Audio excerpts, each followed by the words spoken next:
You're a disgrace to society, a useless person even at the head office. That's why you were dumped here. Just go home. I thought I was ignoring it, but these words from the branch manager broke something inside of me. My name is John Sullivan.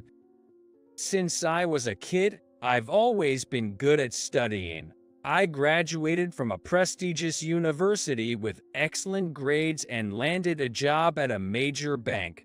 Over the years, I've been successfully navigating through my career, gaining valuable experience along the way. I was also blessed with a good marriage, marrying a kind woman I met. Our son grew up healthy, and I could say my life was going pretty smoothly. Then one day, I was assigned to a branch with a very high turnover rate and nothing but bad rumors. I went there with my guard up, wondering what was happening, but I found a branch manager who constantly harassed the staff and was always quick to show off his power. Be careful, especially those from the head office become easy targets. A person from the branch secretly warned me, and sure enough, the branch manager targeted me right away. He gives me an endless amount of work, only says things that are convenient for him, and blames others for his mistakes. I was impressed with how much he could think of to harass people. Even though it's work, dealing with such a branch manager every day is exhausting. I couldn't help but vent at home, but my heart was soothed by my wife, who prepared a warm cup of tea and said, "You really had a tough day, huh?" And by the smile of my son as he climbed onto my lap. For my wife and son, and to protect my family, dealing with one or two troublesome people didn't seem like a big deal. However, it's hard when it starts affecting my family. Although I had taken a paid leave in advance for my son's preschool recital today, the branch manager gave me a call saying, "Come to the office now."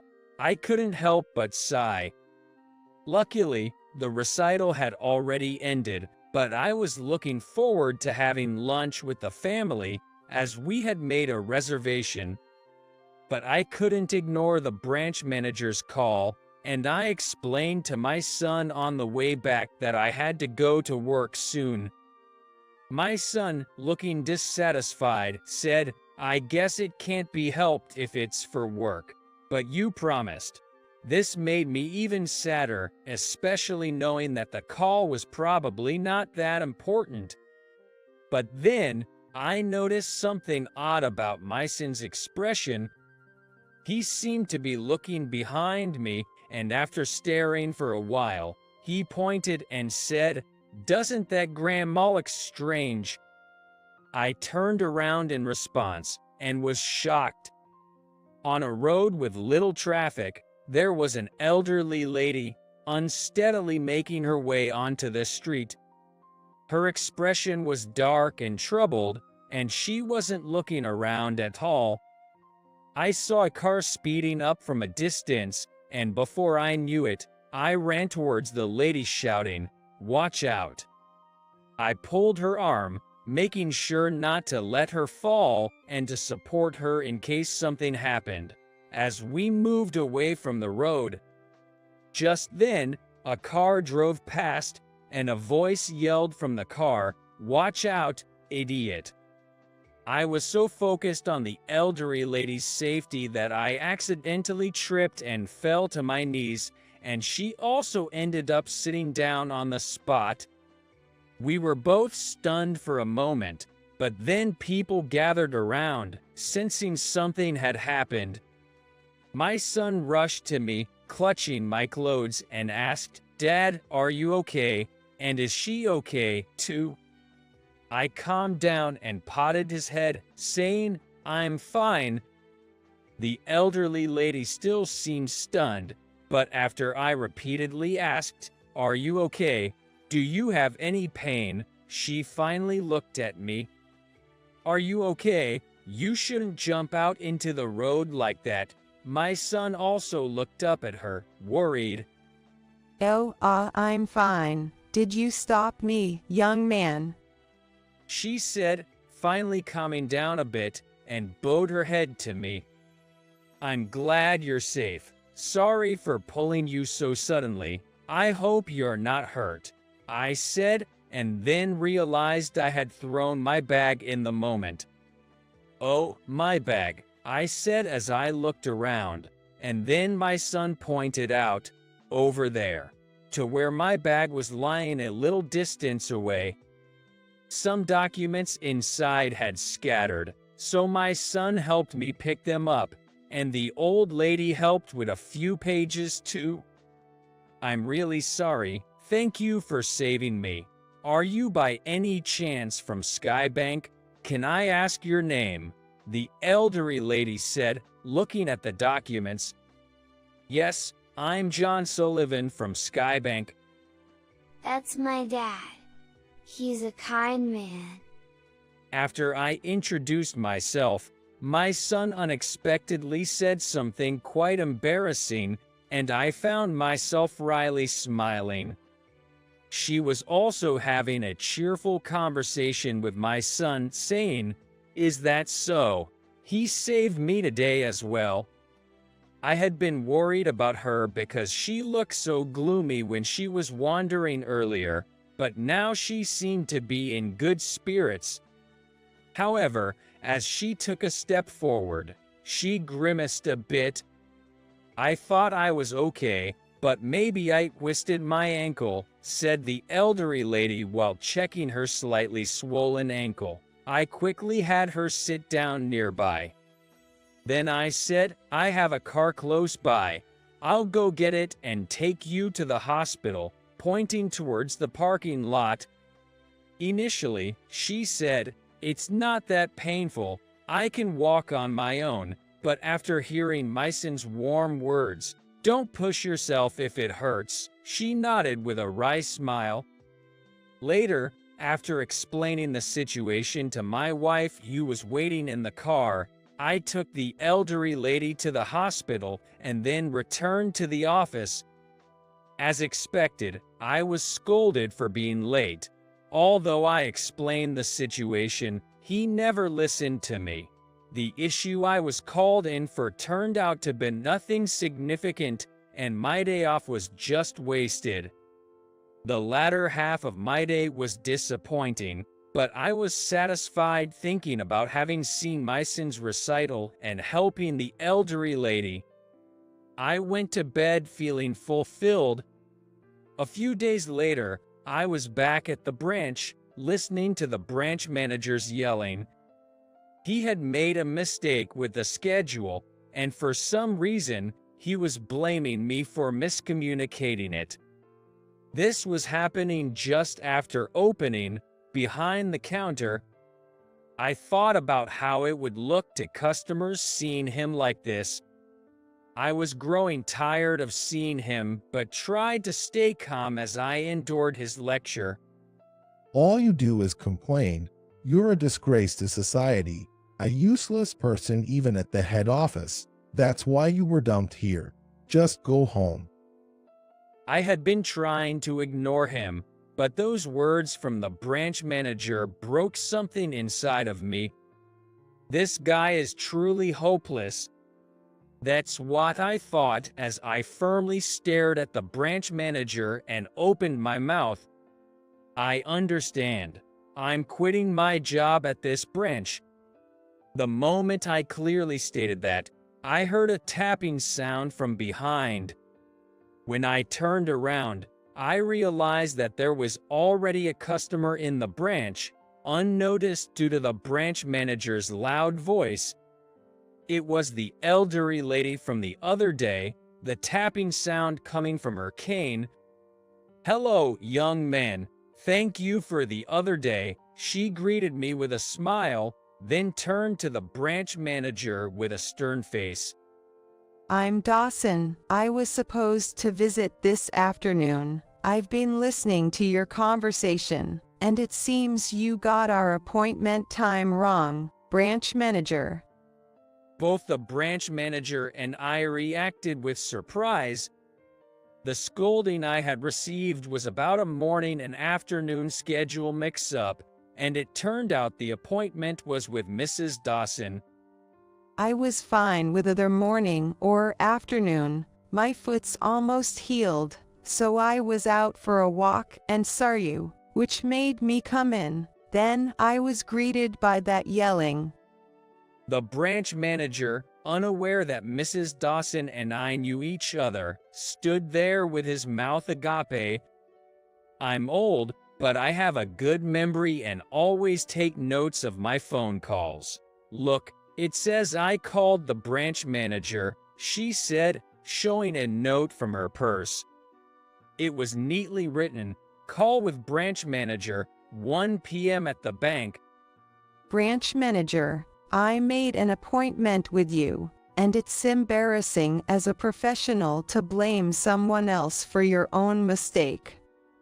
As the branch manager was confronted with evidence, he couldn't yell as he did with me and kept opening and closing his mouth in disbelief.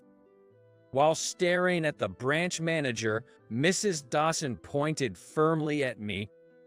Moreover, I wanted this person to be my account manager. That's why I made an appointment for today. If he quits, I don't want to entrust my money to someone who shifts blame onto others. I have $50 million deposited, and I'll withdraw it all right now. So please prepare it immediately.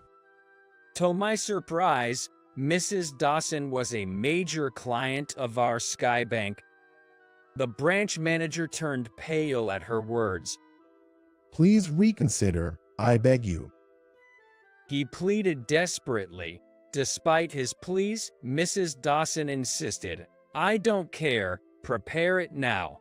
I held my phone for a while, but when the branch manager saw he couldn't persuade Mrs. Dawson, he turned his gaze to me. John, please convince her to reconsider. He pleaded, thinking, does this man have no shame? I replied, I'm resigning from this branch, so I can't interfere. The branch manager was in a state of panic, and Mrs. Dawson and I were waiting for him to calm down when the entrance door opened and an elderly man entered. I quickly checked and approached the customer and greeted him. Thank you for coming, Nolan. At my words, the branch manager froze, staring at the visitor Nolan. Nolan is an executive officer at the main bank of Sky Bank, a name and face the branch manager couldn't possibly not know. Ignoring the branch manager, Nolan first looked at me. You've had a hard time, John. It seems the situation is as I was told. As I nodded affirmatively to Nolan, he first greeted Mrs. Dawson. I apologize for the disrespect shown by our staff member. Please accept my apologies. Mrs. Dawson hadn't looked at him till then, but she finally turned to Nolan. And you are? My apologies. I am Nolan, an executive officer at Sky Bank's head office. I came here upon receiving a call from John. Mrs. Dawson looked at me, and I nodded affirmatively, conveying, it's okay. Regarding John here, it was my decision to have him assigned to this branch, and he will not be leaving the bank. Please, could you calm your anger? Of course, he will continue to be your point of contact. Nolan's explanation made Mrs. Dawson understand the situation. She looked at me again, so I nodded and returned a smile, saying, I'm okay. So that's how it is. I originally planned to give the withdrawn money to this young man, but if he's okay with it, I'll keep it deposited in this bank.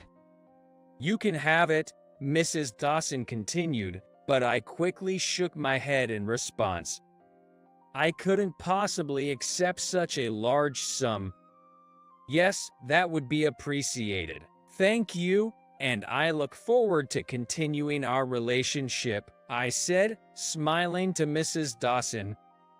The branch manager, on the other hand, was completely left out of the conversation and listened, blushing and turning pale. Every time he tried to say something, Nolan's stern look silenced him. After saying goodbye to Mrs. Dawson and promising to meet again later, Nolan and I approached the branch manager, who was now sitting despondently behind us. You probably already know this, but I had requested John to come to this branch for an internal investigation. The numerous instances of harassment you've inflicted on the staff and the many people you've driven to resignation. We have all the evidence. Just give up and wait for what's to come. Nolan's voice thundered like a storm, and the branch manager completely collapsed. Yes, I was assigned to this branch after being asked by Executive Director Nolan to investigate this branch, which has a bad reputation due to its high turnover rate. The incident occurred just as evidence of the branch manager's misconduct had been gathered and the investigation was about to conclude. I was afraid of losing a major client, so I immediately contacted Nolan, who was nearby. I had no idea that Mrs. Dawson was one of our major clients. It was truly fortunate to have learned this before leaving the branch. Afterward, the branch manager was exposed for numerous wrongdoings based on the evidence I had gathered. It turned out that more people than imagined had been harassed simply for not resigning. The branch manager completely lost any way out. He was demoted, which was considered better than being fired, but he couldn't endure the cold stares and eventually resigned, as I heard through the grapevine. I returned to the head office as my investigation completed. My achievement was highly evaluated by the executives, and I continued on an elite career path. I also grew close to Mrs. Dawson, our major client, and during our interactions, she told me why she had done such a thing on the street that day. She had felt unbearably lonely after her son's family, including her grandchildren, moved overseas for work. She had refused to join them, feeling too old to live abroad, but she was overwhelmed by loneliness. She had thought, if something happened to her, maybe her son would come back out of concern. Following her heart, Mrs. Dawson had aimlessly walked onto the road where I saved her.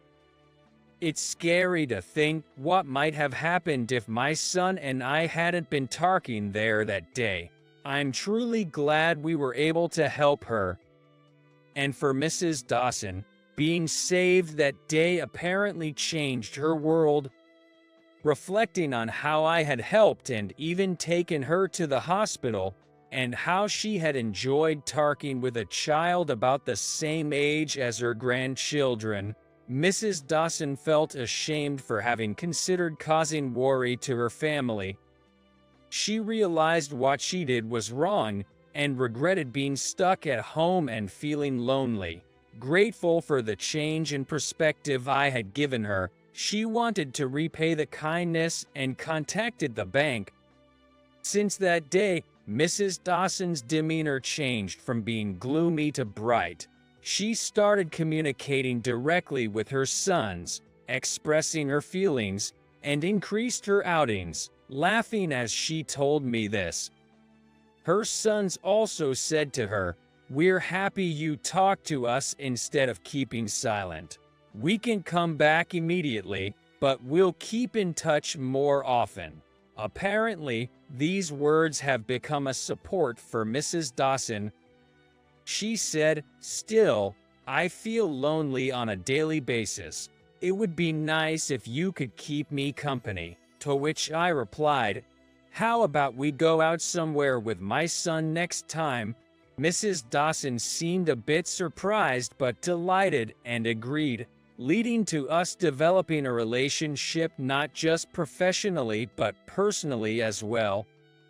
In getting close to Mrs. Dawson, I also communicated by phone with her son, who expressed his gratitude, saying, "It's thanks to you guys that my mom seems happier recently, thank you." My son, who usually doesn't get to see his grandparents because they're far away, has become quite close to Mrs. Dawson, almost like real family. We also quickly became friends with Mrs. Dawson's son and his wife when they visited, and our families began socializing together. Mrs. Dawson no longer shows a gloomy face. She greets us with a smile every time we meet. I watched our family's peaceful smiles, feeling the importance of cherishing bonds with others, and resolved to continue valuing these connections in